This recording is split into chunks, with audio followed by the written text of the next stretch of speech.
আমার একজন শ্রমিক লাগবে। স্যার আমারে নিয়ে চলেন, সারা দিন কাজ করব, মাত্র 800 টাকা দিয়েন। না না স্যার, ও কাজ কাম করে না। আমার নিয়ে চলেন, আমার নিয়ে চলেন, আমি হচ্ছে মেলা ভালো কাজ। আল্লাহু আকবার, আল্লাহু স্যার স্যার আমি ওদের দুজনে থেকে ভালো কাজ পারি স্যার, আমারে নিয়ে চলেন স্যার। এই আল্লাহু হুজুরটাও আকবার। কাজ করে নাকি? আল্লাহু আকবার, এই আল্লাহু আকবার। তুমি এদিকে আসো। স্যার আমি? হ্যাঁ তুই এদিকে আয়।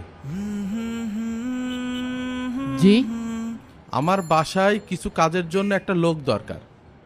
তুই কি কন্ট্রাক্টে যাবি না জোনে যাবি? যাব, কিন্তু আমার একটা শর্ত আছে। শর্ত? কি শর্ত বল?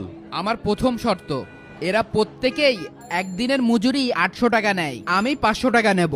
আমার 2 নম্বর শর্ত, আমি সারা দিন আপনার বাসায় কাজ করব, কিন্তু যখন আজান হবে তখন আর আমি আপনার কোনো কথা শুনতে পারবো না।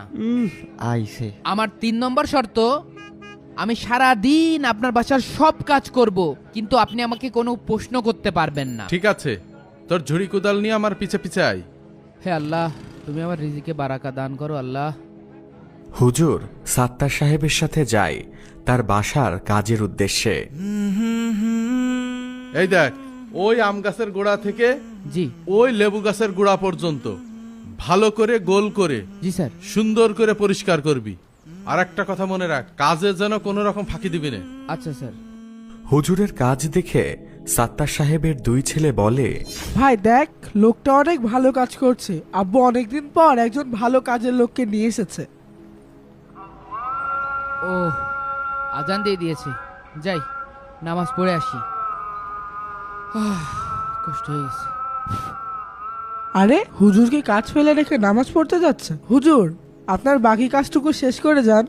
তোমাদের আব্বুর সাথে এই বিষয়ে কথা হয়েছে, যখন আজান হবে তখন আর আমি কারোর কোনো কথা শুনবো না। কি অদ্ভুত মানুষ! আল্লাহু আকবার। হুজুর অজু করে এসে নামাজ দাঁড়ায় এবং নামাজ পড়ে হুজুরের নামাজ শেষ হওয়ার পর সে কাজের জায়গায় ফিরে যায় এবং কাজ করে। কাজ শেষে সাত্তার সাহেবের কাছে যায় মজুরি নিতে। স্যার কাজ করা শেষ।